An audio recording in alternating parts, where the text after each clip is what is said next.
So here's another formula, and this is what we use in geometry. This is the perimeter of a triangle. Remember, a triangle has 3 sides. Perimeter just means add up all the sides. These are all different letters, so this could be like a scalene triangle, 3 sides that are different. Did not need to know that, but just in case you were wondering, where did I get this? We use this in geometry. Notice that we're asked to solve for the letter B. I'll make this a little b.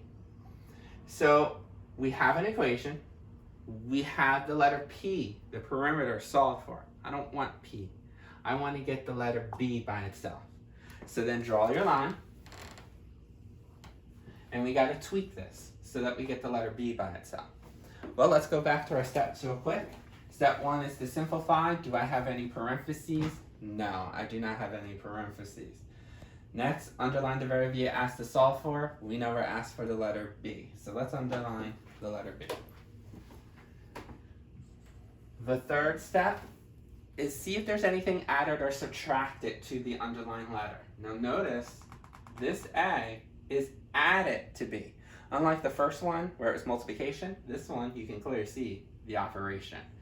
So we have to get rid of the A. This is where it gets a little tricky. You have to do the additive inverse. So we're going to do the opposite of what A is. Don't say, well, because it's added, I got to subtract it. It's not necessarily true. You're not looking at the opposite of the operation. You're doing additive inverse, which means the opposite sign. So if this happened to have been a negative 8, the opposite of negative would be to add A, even though there's a plus sign here. A lot of people always think it's the opposite of what the operation is. Remember, additive inverse means opposite sign, not opposite operation. Okay, so we need to move this A. Doesn't care that there's a plus sign here. Just know you got to move it. So the opposite of a positive A would be a negative A. And remember, we told you that the moving step is whatever you do to the left, you have to do to the right, and vice versa. So if I take negative A over here, you have to take a negative A on the left-hand side. These are additive inverses. Positive, negative, they cancel out. So P minus A, don't know what they are.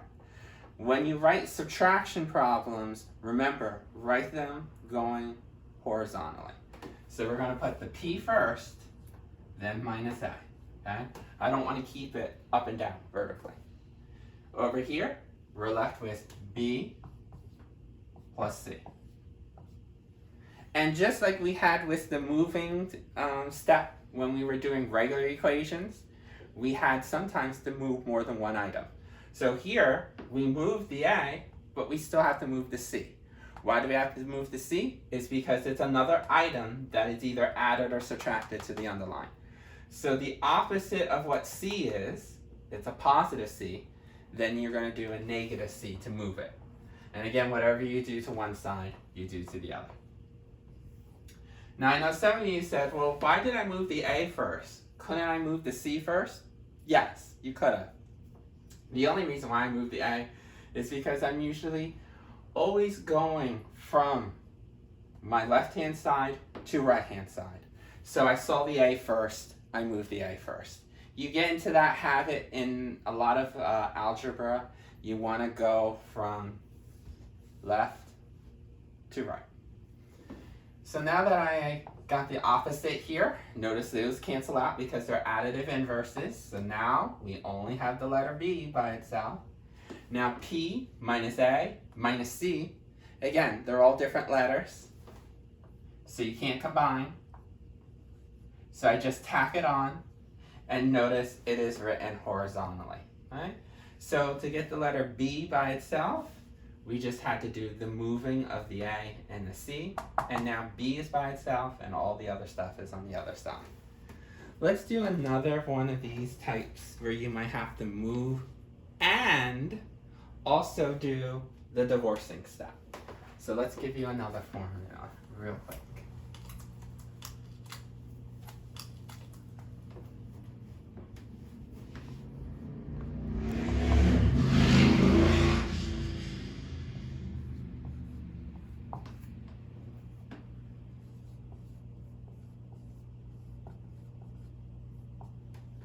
So here we have another formula. And again, you don't need to know where this came from. If you're really curious, this is something that we use in banking and finance. So you can see this is how much you get annually. Like if you had a CD, you would have your principal plus this, your interest. And to find interest, it's always take your principal, your rate, your interest rate, and how long it was in the bank, time. So this is how much you would get at the end. Right? Doesn't matter if you need to know that or not, but the first thing that you want to do is see that there's an equal sign. And with the equal sign, notice that you have a left-hand side and a right-hand side. Next, see if there's any parentheses that you have to worry about. No, there's no parentheses. The next thing is you want to underline the letter that you're asked to solve for. We're asked to solve for the letter T. So we're going to underline the letter T. Okay, now that we underline the T, you want to move any item that is added or subtracted. Notice this R and this P are multiplied, so we're not going to move them. Notice this other P is added. See how the P plus T? So we're going to move this P. How do we do that? Additive inverse. Opposite of a positive P would be subtract P to both sides. Subtract P to both sides. So here, A minus P.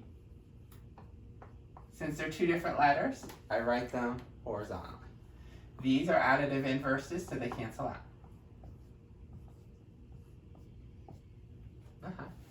Now we gotta get rid of this P and R. Notice they're not added or subtracted. How do I get rid of things that are multiplied? You know that's the divorcing step. That's where we're going to divide both sides by P and R. So, notice that there's no fractions here. So we can divide both P and R at the same time. You don't have to do P first and then R.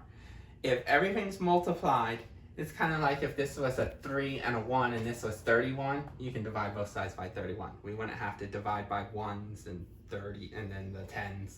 We're going to do both letters at the same time. So whatever you do on one side, if I divide this by P and R, I'm going to divide this side P and R. Now because this is all multiplication, these are all factors. A P on top and a P on the bottom cancel out. An R on top and an R on the bottom cancel out. So you're left with T, time, by itself. Over here, this is where it gets tricky for some people. They think that, well, there's a P on top and a P on the bottom, so they cancel out. They don't. You might be saying, what they did over here. Remember, this is all multiplication. These are all factors. You're allowed to cancel out when there's a factor on top that matches a factor on the bottom. See this subtraction? That's not multiplication. This is a subtrahend.